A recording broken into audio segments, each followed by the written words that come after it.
ഞങ്ങളിങ്ങനെ ഒരു പരിപാടി സംഘടിപ്പിക്കാൻ കാരണം ഞാൻ രാവിലെ ഒരു സ്റ്റാറ്റസ് കണ്ടാണ് കൊടുവള്ളി പോലീസുകാർ കേക്ക് മുറിച്ചിട്ടുള്ള സ്റ്റാറ്റസ് കണ്ടപ്പോഴാണ് അഭിലാഷ് സാറ് ബർത്ത്ഡേ ആണെന്ന് മനസ്സിലാക്കുന്നത്. അപ്പം ഞങ്ങളെ സംബന്ധിച്ചിടത്തോളം കൊടുവള്ളിക്കാർക്ക് ഒരു ജനകീയ പോലീസിനെ കിട്ടിയതാണ്. അദ്ദേഹം വന്നതിന് ശേഷം ഒരുപാട് ക്രിമിനൽ കേസുകൾ, MDM, ഗോൾഡ്, ഹവാല, കോയൽ, ഇങ്ങനത്തെ കംപ്ലീറ്റ് കേസുകളും ഈ ഒരു 10 മാസത്തിനിടയിൽ അദ്ദേഹം പിടിച്ചിട്ടുണ്ട്. പിന്നെ മറ്റു രാഷ്ട്രീയ പാർട്ടിക്കാരും ഈ ഒരു ആഘോഷം നടത്തിയിട്ടുണ്ട്.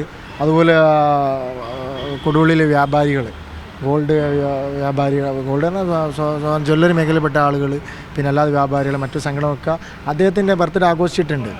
അത് എന്തുകൊണ്ടെന്ന് വെച്ചാൽ ഇപ്പോൾ അടുത്ത് ഒരു ഗോൾഡ് സ്മഗ്ലർ വളരെ പ്ലാൻ ചെയ്ത ഒരു ഗോൾഡ് സ്മഗ്ലിങ് കൊടുവള്ളിയിൽ നിന്ന് പോയപ്പോൾ 24 മണിക്കൂറിനുള്ളിൽ അദ്ദേഹം ആ കുറ്റവാളിയെ കണ്ടെത്തിയിട്ടുണ്ട്.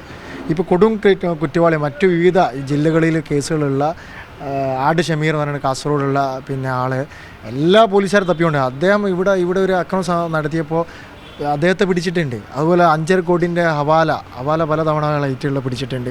ഇങ്ങനെ നിരവധി കേസുകൾ അദ്ദേഹം വന്നതിന് ശേഷം ഇപ്പോൾ അടുത്തതാക്കുന്ന ഉത്തർപ്രദേശ് മറ്റു സംസ്ഥാനങ്ങളിൽ വന്ന ഈ MDMA പോലെയുള്ള പല മയക്കുകളും അദ്ദേഹം എന്താക്കുക നേരിട്ട് പോയിട്ട് പിടിക്കുക.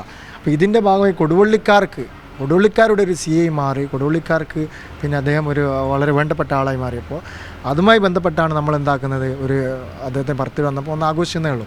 അത് വിവിധ ആളുകൾ ആഘോഷിച്ചിട്ടുണ്ട്, പക്ഷേ നമ്മുടേത് മാത്രമേ എന്തായിട്ടേ ഉള്ളൂ, അത് പുറത്തേക്ക് വന്നിട്ടുള്ളൂ.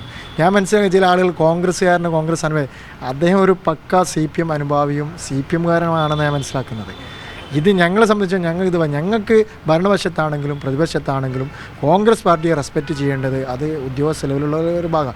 അതിൻ്റെ ഭാഗമായിട്ടുള്ള റെസ്പെക്റ്റ് ഞാൻ കിട്ടുന്നതല്ലാതെ വേറെ യാതൊരു ബന്ധവും ഞങ്ങൾ തമ്മിലില്ല. പല CIമാർ കൊടുവള്ളി വന്നിട്ടുണ്ട്, SIമാർ വന്നിട്ടുണ്ട്. എല്ലാവരുമായിട്ട് കോൺഗ്രസ് പാർട്ടിയോ അല്ലെങ്കിൽ നമ്മളൊക്കെ യൂത്ത് കോൺഗ്രസ്സൊക്കെ വളരെ ഇതിലാണ്. നടപടി വരികയാണെങ്കിൽ ഞാൻ ഒരു കാര്യം പറഞ്ഞത്, ജനം ആ നടപടി എടുക്കുന്നവർക്കെതിരെ തിരിയും. അതിൽ 100 ഇപ്പോൾ ഈ വേടൻ്റെ ഒരു വിഷയം വന്നിരുന്നു. വേടന് ആളും സെറ്റപ്പും കണ്ടപ്പോൾ ഒതുക്കാൻ നോക്കി. പക്ഷേ അദ്ദേഹത്തിൻ്റെ ജാതിയെന്ന് ഞാൻ പറയുന്നില്ല. പിന്നെ അതൊക്കെ ഗവൺമെൻറ്റിനെതിരെ വന്നപ്പോൾ ഗവൺമെൻറ് എന്താക്കിയതാ അവസാനം വേടന് കൂടെ നിന്നതാണ്. അതുപോലെ അഭിലാഷ് സാറ് കോഴിക്കോട് ജില്ലയിൽ ഏറ്റവും കൂടുതൽ പിന്നെ MDMA കേസുകൾ പിടിച്ചത്. ഈ പെർഫോമൻസുമായിട്ട് അദ്ദേഹം മുന്നോട്ട് പോയാൽ ഉന്നത പദവിയിലോട്ട് അദ്ദേഹം എത്തും എന്നുള്ള കാര്യത്തിൽ യാതൊരു സംശയവും വേണ്ട. അതിന് മുള എന്ന് പറയുമ്പോൾ ഒരു അദ്ദേഹത്തെ വെട്ടിയതാണ് എന്നാണ് ഞാൻ മനസ്സിലാക്കുന്നത്. ജനപ്രിയനാണ് പുള്ളി. ഈ പറയുന്ന ഈ മീഡിയാസ് തന്നെ വരുന്നു പോകുന്നു, ആ ഒരു സിസ്റ്റം ഈ 10 മാസത്തിനിടയിൽ ഓരോ കേസ് പിടിക്കുന്നു, മീഡിയകൾ വരുന്നു, അഭിസംബോധന ചെയ്യുന്നു, തിരിച്ചു പോകുന്നു. അങ്ങനെയാണ് കൊടുവള്ളിയെ സംബന്ധിച്ചിടത്തോളം ഉണ്ടായിരുന്നത്. പിന്നെ മറ്റുള്ളവരൊക്കെ കേൾക്കും മൊമെൻ്റ് കൊടുത്തു, അല്ലാതൊക്കെ അദ്ദേഹത്തിനെ ജനകീയനാക്കി അങ്ങനെയുള്ള ഭാഗമായിട്ട് ചെയ്തിട്ടുണ്ട്. പക്ഷെ നമ്മളത് മാത്രമാണ് ഇപ്പോൾ ഈ ഒരു വിവാദമുണ്ടായത്. എന്തുകൊണ്ടാണെന്ന് മനസ്സിലാകുന്നില്ല. പിന്നെ ഇതിൻ്റെ പിന്നിൽ ഞാൻ മനസ്സിലാക്കിയ ഒരു ഉന്നത ഉദ്യോഗസ്ഥൻ പിന്നെ അദ്ദേഹത്തെ ഒരു ഇല്ലായ്മ ചെയ്യുക, അല്ലെങ്കിൽ അദ്ദേഹത്തിൻ്റെ പെർഫോമൻസ് ഒന്ന് പിന്നെ തുടച്ചു നീക്കുക, അല്ലെങ്കിൽ ഒന്ന് താഴ്ത്തുക എന്നൊരു ദുരുദ്ദേശം ഇതിൻ്റെ പിന്നിലുണ്ട് എന്ന് ഞങ്ങൾക്ക് മനസ്സിലായിട്ടുണ്ട്.